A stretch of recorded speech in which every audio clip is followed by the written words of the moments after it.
수요일 정치권의 속사정을 모두 풀어내는 정치 비하인드. 서정욱 변호사, 박원석 전 의원 두 분 나오셨습니다. 안녕하세요. 안녕하십니까. 안녕하세요. 미래는 해로운가요? 새로운가요? 미래는 항상 새로워야죠. 알겠습니다. 미래는 새로워야죠. 탈당하십니까? 안 하십니까? 왜 그 얘기를 아침부터 알겠습니다. 두 분이 워낙 친하시기 때문에 저희가 농담 좀 해봤고요. 어제 그 특검법이 재표결 끝에 부결이 됐습니다. 여당이 뭐 한숨을 돌리게 됐다 이런 표현도 쓰는데 사실은 한숨을 지금 야당에서 쉬어야 되는 거 아닌가 이런 생각이 들어요. 서 변호사님 어떻게 보십니까? 지금 이제 그렇죠. 야당은 이제 한숨을 내쉬는 거고 우리는 이제 숨을 돌리게 됐다. 여당은 뭐 이런 아우, 뜻이죠. 오늘 제가 이렇게 한글이 안 되는군요. 죄송합니다. 지금 이제 네. 아마 커밍 아웃한 5명은 이제 저는 찬성표를 던진 걸로. 국민의힘. 예, 저 예. 안철수 의원 쪽은 제가 확인 좀 해봤고요. 예. 계속 설득을 했으니까 예. 마지막 페이스북까지 올렸잖아요. 아. 그리고 본인도 이게 소신껏 찬성했다 했잖아요. 예. 그다음에 김웅 의원도 찬성했다 했고요. 예. 최재형 원장도 이게 뭐 찬성한다 해놓고 이게 반대표 던질 분은 아니에요. 최재형. 예, 그렇다면 이게 5명 원래 공헌한 예. 빼고는 이게 저는 어떻게 보면 이제 반대표를 던졌다. 예. 그렇다면 5명이 갔으면 원래는 이제 범야권이 180이 돼야 되거든요. 예. 저는 이수진 이탈표도 반대표예요. 그렇죠. 무효표도 반대표예요. 그렇죠. 찬성이 필요하니까. 예. 그렇다면 이게 최하 민주당 야당 쪽에서 이게 6명 이상은 이탈이 나왔다. 네. 이렇게 봅니다. 6명 이상의 야당 이탈. 제가 예측하지 않았습니까? 어떻습니까? 근데 저는 뭐 그거를 추정하는 게 무슨 의미가 있나 싶어요. 왜 의미가 없어요? 어차피 부결이 예상이 됐었고 네. 그다음에 부결 예상하셨습니까? 부결이 예상됐죠. 그래요.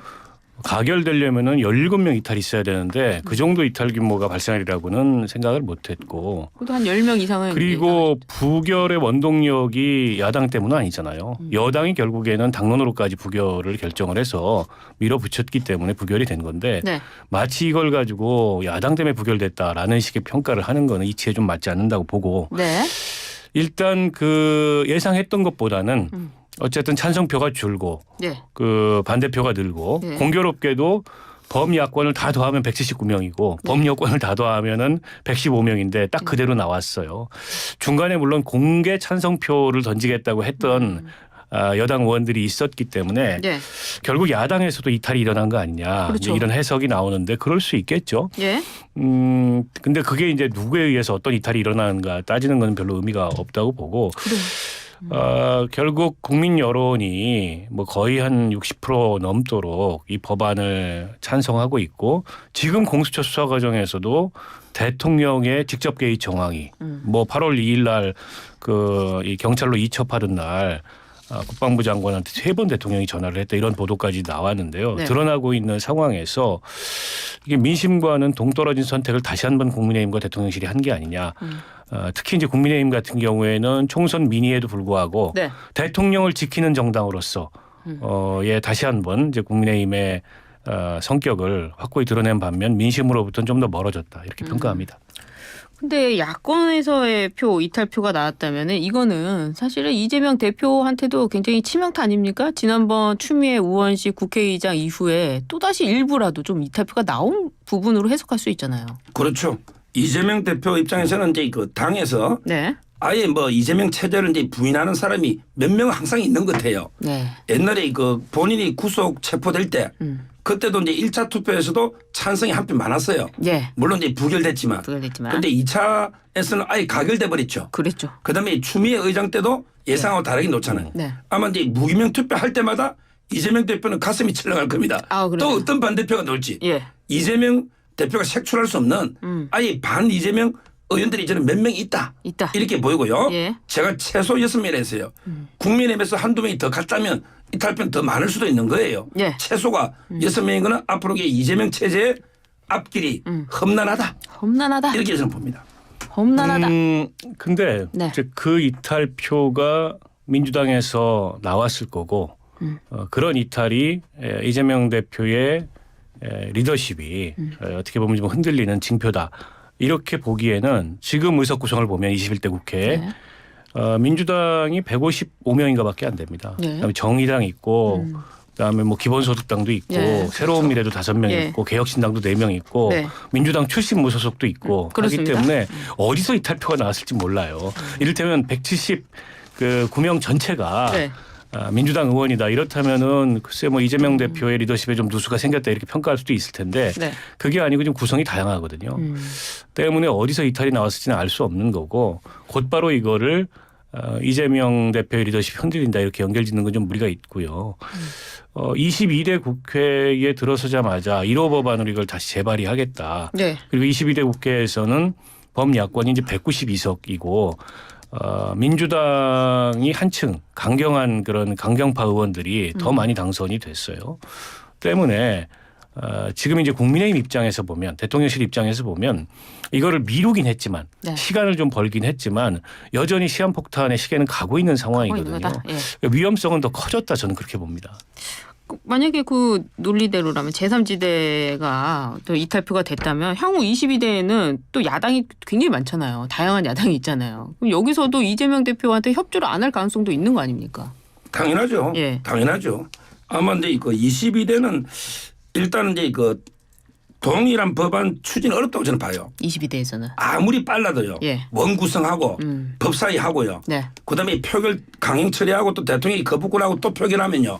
그 사이 공천수사 끝납니다. 아. 이 말은 이제 그 이중위헌 금지 예. 일사부재리 있잖아요. 예. 한 번에 기소한 사람을 또 특검합니까? 그러게 말이 안 되죠. 예. 이미 공수가 마무리된다. 그래서 사장 끝났다. 아 끝났다. 이렇게 보고요. 예. 그다음에 22대 우리 108명이잖아요. 네. 108명 중에 조금 뭐 삐딱한 하다고 하는 게 안철수. 네. 그다음에 김재섭. 네. 그다음에 김용태가 있는데 네. 제가 보기에 김재섭, 김용태는요. 제가 여러 번 만나봤는데 상당히 합리적이더라고요. 아, 예. 이 청년 정치인들이 무조건 반대는 안 합니다. 아 그렇군요. 따라서 뭐 한 3, 4명 정도가 요주 인물이긴 한데 예. 제가 보기에 상당히 합리성이 있기 때문에 네. 108석이면 넉넉하게 막을 수 있다. 아. 어떤 악법이든지 예. 해봅니다. 유주의 인물. 네. 서정 변호사 희망사항을 말씀을 하신 것 같고 네. 수사 재판 중인 그 사안이라 그래서 특검을 못하는 건 아니죠. 특검에 의해서 기소되지 않은 대상들에 대해서 공수처에 의해서 기소되지 않은 대상들에 대해서 특검을 할 수 있고요. 뭐 수사 밖에 있다면. 네. 그리고 원구성 협상이 얼마나 진행될지는 모르겠으나 법안 발의는 바로 할 수 있습니다. 아 그래요. 다만 이제 심사를 하려면 원구성이 된 이에 상임위가 구성되고 해야 이제 심사 절차에 도입할 수 있는데 원구성을 뭐 무작정 미룰 수는 없고요. 예. 어쨌든 최대한 빠른 시일 내에 정상적인 국회 운영을 위해서 원구성이 돼야 될 거라고 보고 네. 그래서 국민의힘이 안심할 만큼 혹은 대통령이나 대통령실이 안심할 만큼 이 상황이 끝난 게 아니다. 무엇보다 중요한 게 결국 민심이고 여론인데 네. 민심과 여론은 여당 입장에서 보기에 더 악화될 가능성이 높습니다. 이렇게 되면. 예. 그런데다가 공수처의 소극적인 수사 과정에서마저도 이게 대통령과 대통령실의 직접 개입의 정황이 속속들이 드러나고 있는 마당에 네. 이걸 특검을 통해서 훨씬 더 신속하게 예. 종합적으로 조망하면서 예. 진상규명을 해야 된다는 여론은 더 높아질 거예요. 그 민심이나 여론보다 더 무서운 건 없습니다. 때문에 네. 108명의 지금 국민의힘의 당선인들 같은 경우에 그 느끼는 정치적 부담이라는 게 한층 더 커질 거고 그중에 이제 어떤 양심에 따라서 직무를 수행하고자 하는 그런 국회의원들 같은 경우에는 찬성 입장으로 돌아설 가능성이 얼마든지 있어서 네. 대통령 거부권 이렇게 되면 저는 무력화되는 건 시간 문제라고 봅니다. 저보고 제2요구. 아무튼 어제 본회의에서 선구제 후구상을 골자로 하는 전세 사기 특별법이 통과가 됐어요. 민주당이 단독 표결로 국민의힘은 안건 산정에 반발해서 표결에 불참을 했는데요. 이 전세 사기 특별법 통과 어떻게 보셨습니까? 두 가지만 말씀드리면 네. 일단은 이제 그 특별법은 적을수록 좋아요. 네. 민법에 일반 대원칙이 있거든요. 그렇죠. 민사로. 예. 자꾸 이게 특별법을 만들어서 하는 건 이게 안 좋다는 거 말씀드리고 그다음에 형평성 문제도 있죠. 네. 이제까지 전세 못 받아서 우리 재판도 많이 했지만 네. 여러 이제 피해자들이 옛날부터 많이 있었는데 많이 있죠. 어디까지 이게 구제를 할 건지 그러면 이게 국가 예산이잖아요. 예. 이게 국민의 세금이거든요. 그렇죠. 결국 개인 간의 사인 간의 거래 문제를 국민의 혈세로 내어준다? 이게 말이 됩니까? 이거 법의 취지 민법의 대원칙에도 안 맞다. 네. 안타깝지만 예. 이렇게 저는 봅니다. 또 사기 관련해서 전세 사기만 있는 건 아니지 않습니까? 우리나라 이게 사기 사건이 일본의 100배예요. 예. 고소한 게. 그럼 다른 사기는 전부 이게 아무도 안 해주고 전세 사기만 한다? 뭐 사기도 등급이 있습니까? 그럼 말이 안 되죠. 저는 지금 여권이 이걸 반대하는 그 논리나 발상이 지나치게 이제 형식 논리에 치중되어 있다 이렇게 생각하는데요. 예. 일단 전세사기 특별법은 개정안입니다. 개정안. 이게 특별법을 어제 제정안을 통과시킨 게 아니고 네. 개정안이에요. 어떤 부분에 사각지대가 있냐면 예. 지금 그 선순위 그 채권자가 있고 예. 그다음에 전세금이 그러니까 임차 보증금이 최우선 변제 대상 규모 이상일 경우에 한 푼도 전세금을 건지지 못하는 그런 사각지대가 현재 특별법 내에 있어요. 예.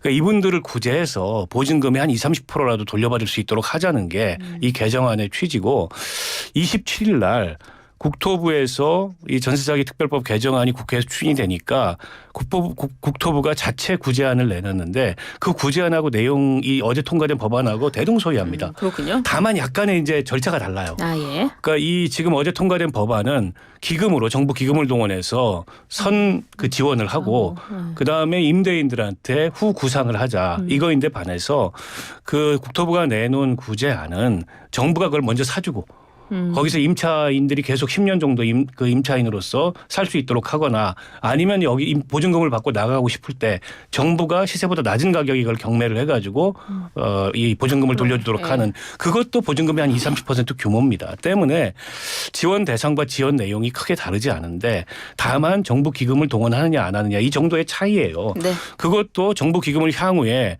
그 이후 회수할 수 있는 장치를 어제 법안에 두지 않은 게 아닌데 지나치게 형식 논리로 이 중요한 어떤 민생 현안을 외면하고 있다. 네. 이런 비판을 또 받을 가능성이 높다고 봅니다. 어제 통과된 법 중에 하나가 또 운동권 셀프 특혜법, 민주유공자법입니다. 문재인 정부 때 안 하고 왜 윤석열 정부 때 하느냐 뭐 이런 비판도 있었는데 여당에서는 대상 지원이 모호하고 지원 내용도 과도하다 이런 지적까지도 하고 있어요. 어떻게 보십니까? 저는 이게 가장 파렴치하고요. 네. 후한무치한 이게 법이라 봅니다. 네. 젊을 때 이거 돌멩이 한번 던지고 화병 한번 던졌다 해서 예. 대대손손하게 특권을 누리됩니까? 저는 이런 뜻으로 이게 누리려고 민주운동 한 겁니까?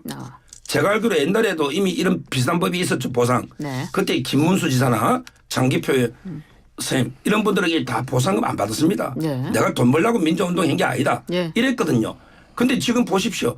와 저는 이게 지금 우리 국회의원들 중에 운동권이 몇 명입니까? 오죽하면 한동훈 위원장이 우리 운동권 청산론까지 했잖아요. 아 그렇죠. 이런 게 국회의원들이 자기들 네. 이게 셀프라는 거죠. 자기들 특혜를 누리는 네. 이런 법을 만드는 것 정말 이게 마지막까지 후한무치하게 국민을 실망시키는 네. 이런 게 악법 중에 악법이고 예. 이거야말로 이게 또 거부권 해야죠. 뭐.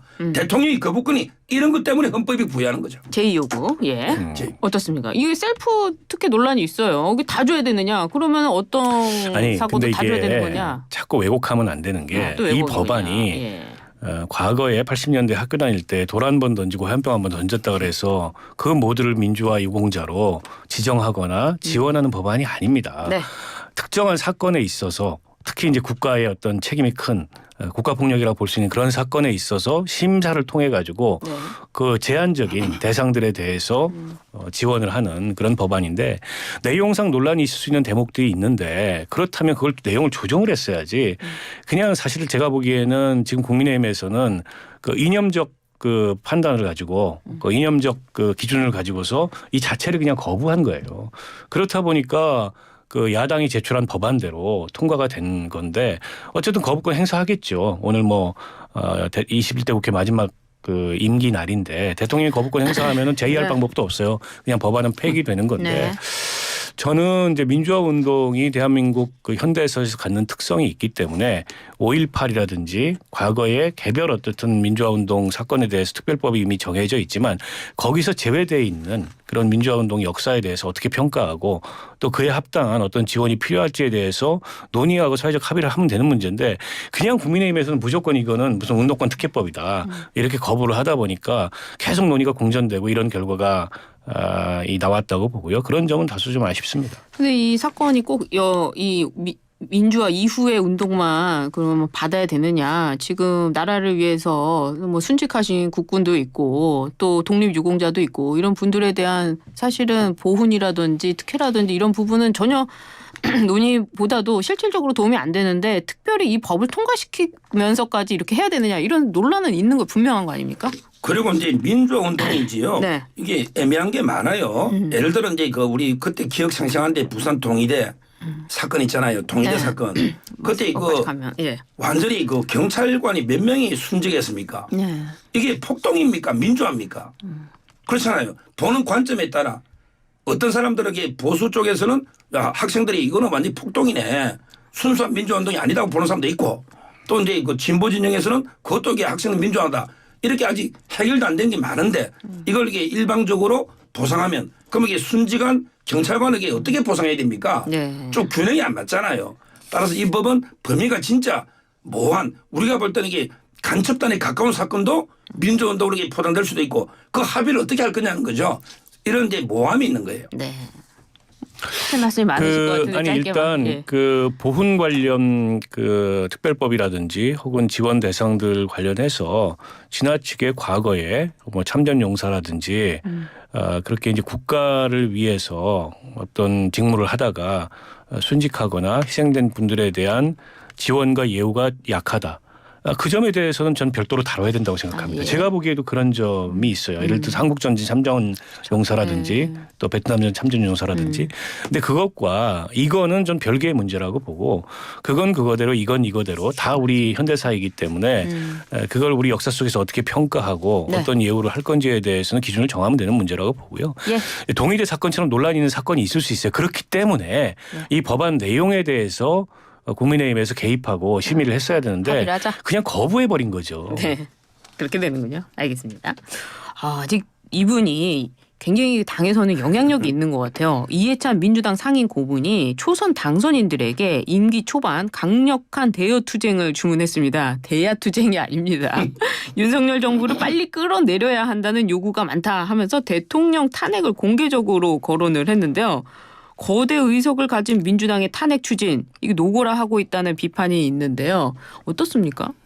이분이 그 노무현 대통령 때 총리를 했을 거예요. 예. 그런데 노무현 대통령 탄핵했다가 얼마나 게 역풍이 불었죠. 네. 아마 이번에 그 윤석열 대통령 탄핵하면요. 네. 저는 노무현 대통령 때보다 더 큰 역풍이 분다 봐요. 노무현 대통령은 이제 위법성은 있었어요. 예. 다만 중대하지 않았다 해서 기각이 됐죠. 예. 그런데 윤 대통령은 아예 위법성 자체 탄핵 사유가 없잖아요. 그 점에서는 더 큰 역풍이다. 네. 이렇게 보이고 예. 무엇보다 이해찬 의원에 대해서는요. 여러 의혹이 있어요. 뭐냐면 이제 그 쌍방울 그때 아마 재판 과정에 이화영 그랬죠. 나왔죠. 예. 그때 김성태 회장이 뭐 이화영 통해서 예. 이해찬 지원해 준 거 있잖아요. 용돈이랑. 현금 3천만 원, 예. 7억 가까이 됩니다. 예. 이런 게 진미파라곤 이런 게 의혹부터 저는 수사를 해야 된다. 이렇게 봅니다. 아 그렇군요.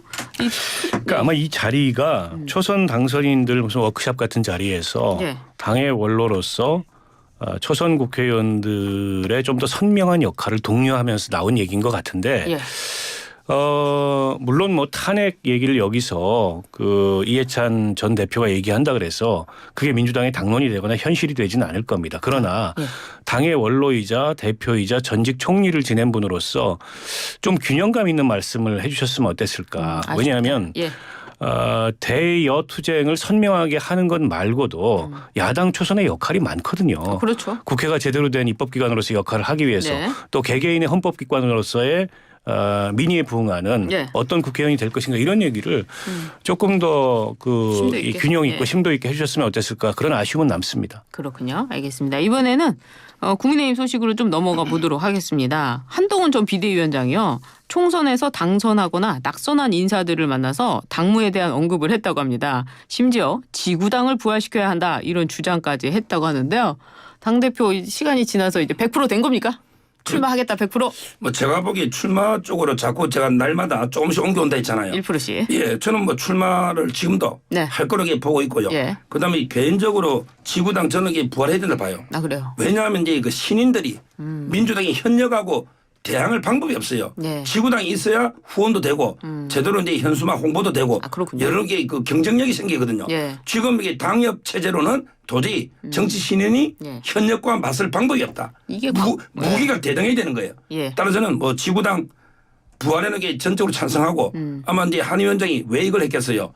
원외 당협위원장들 우리 편 좀 끌어보자. 예. 이런 의도 아니겠습니까? 그렇죠. 저는 이게 출마로 봅니다. 어떻습니까? 지구당. 근데 민주당도 지구당 부활 원하지 폐지가 않습니까? 20년 전에 됐는데요. 예. 2004년에 정치개혁 3법이 통과되면서 폐지가 됐는데 그때하고는 상황이 많이 다르기 때문에 지구당 제도를 부활해야 된다는데 여야 간의 이견이 거의 없습니다. 그러니까 이견은 여야 간에 있는 게 아니고 기득권을 가진 현역 의원들과 기득권이 없는 원외 지역위원장들 네. 사이에 이견이 있죠. 그렇죠. 근데 현행 정당법상 그 당협위원회는 공식 조직이 아닙니다. 아. 때문에 당협위원회가 정치 후원금을 모금할 수도 없고 사무실을 둘 수도 없고 직원도 채용할 수 없어요. 그렇군요. 그러니까 정치 활동이 굉장히 제한되는 예. 거죠. 때문에 이게 기득권을 가진 그 원내와 원외 간의 격차가 너무 크다. 네. 이 또한 어쨌든 그 정치 개혁이라는 측면에서 봤을 때 바람직하지 않기 때문에 지구당제도 부활은 저도 찬성하고 이 시점에 한동훈 비대위원장이 이걸 꺼내든 이유는 명백하죠. 명백하다. 지금 국민의힘은 원외가 훨씬 많아요. 그 원외에 이 당심을 사보겠다. 네. 특히 서울 수도권에 이제 세대 교체나 이런 것들이 좀 원활하게 이루어져야 되는데 그분들 같은 경우에 뭐 돈이 많은 사람들도 아니고 젊은 정치인들이 정치 활동을 원활하게 해서 향후에 예. 도전할 수 있는 발판을 삼으려면 이런 제도 개혁이 필요하다. 당내의 그런 원외 지역위원장들한테 어필하는 네. 이제 그런 메시지를 던진 거죠. 이거 당대표 출마 시그널이라고 봅니다. 아 그렇군요. 과거에 오세훈법으로 불렸었죠. 그때 지구당 폐지하고 저 묻고 그 정치자금법도 그때 제안한 거 아닙니까? 참 그 오세훈 시장이었네요. 알겠습니다. 한 전 위원장은 이 최상병 특검법에 대한 입장을 명확하게 표현하고 있지 않았는데요. 이준석 당선인이 입장을 밝혀야 당권 주자 자격이 있다 이렇게 지적을 했습니다. 이게 꼭 그 기준이 돼야 되는 겁니까? 아니 뭐 한 위원장이 이제 반성과 성찰 중인데 모두 현안마다 본인의 입장을 다 밝히게 될 의무는 없다고 보고요. 예. 아마 이제 침묵하고 있는 거는 저는 당론에 찬성한다 봐요. 아마 이제 당에서 다 부결 의견이잖아요. 네. 한 위원장도 이제 그 부결 의견이기 때문에 침묵하는 거지. 예. 만약에 통과시키게 된다고 하면 우리 말을 했겠죠. 아, 그랬겠죠. 그리고 하나만 더 제가 보기에 이준석 개혁신당 있죠. 예. 여기에도 현역들이 꽤 있어요. 그래요. 이번에 당선된 3명 말고 아, 예. 저번에 탈당해서 4명인가 있을 거예요. 뭐 조홍천, 뭐 이원욱, 네. 양양자 네. 이런 분들이 있죠. 제 느낌에는 네. 이런 분들이 대거 오히려 찬성이 아니고 반대 이탈표가 아닐까. 아이고. 본인 당이나 단속해라. 이 당에서 제가 보기에 대거 이탈표가 놓을 가능성이 높다고 봐요. 이준석 본인 당이나 그게 4명이 있다니까요. 이 말. 거기서 저는 대거 이탈표가 높다. 이 말. 이렇게 추측하는 거예요. 이 말. 이게 제 개인 추측입니다. 개인 추측. 서정호 변호사 개인 의견. 그 한동훈 비대위원장이 그 선택적 침묵을 하는 것 같아요. 네. 얼마 전에 있었던 그 KC 미인증 오, 예. 해외 직구 예. 금지에 대해서는 또 아주 선명하게 입장을 밝히고 오세훈 네. 시장하고 설전도 아, 하고. 그렇죠. 근데 이게 정치적으로 예민한 사안은 침묵하는 거죠. 아하. 별로 득될 게 없다. 근데 예. 이 침묵이 오래가지 못할 겁니다. 당대표에 출마하면 이 질문 앞에 서게 될 거예요. 아, 그렇죠. 최상병 특검 어떻게 할 건데 예. 대표돼서. 김건희 특검 어떻게 할 건데. 어. 김건희 특검에 대해서는 국민 눈높이에 맞춰서 해야 되는 거 아니냐는 식의 얘기를 했다가 대통령과 갈등까지 빚었잖아요. 그러니까요. 이제 이 마무리가 침묵이 돼요. 오래 갈 수 없다 이렇게 봅니다. 알겠습니다. 지금 이야기 너무 잘 들었습니다. 지금까지 박원석 전 의원, 서정욱 변호사였습니다. 두 분 말씀 감사합니다. 고맙습니다. 감사합니다.